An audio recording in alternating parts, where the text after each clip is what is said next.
ഇന്ന് ഞങ്ങൾ തിരുവനന്തപുരം ക്യാൻസർ സെന്ററിലേക്ക് പോകുന്ന ദിവസമായിരുന്നേ.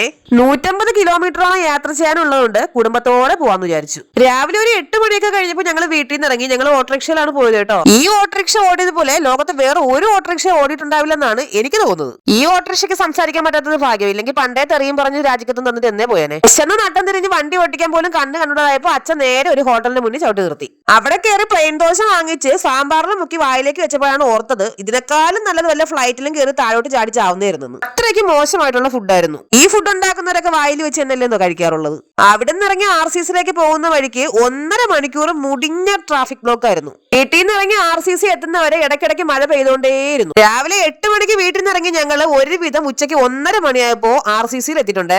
RCCയിൽ എത്തി ഏകദേശം അരമണിക്കൂറോളം ഞങ്ങൾ കാണാൻ പോയ കുട്ടിയെ വെയിറ്റ് ചെയ്ത് നിൽക്കേണ്ടി വന്നായിരുന്നു കേട്ടോ.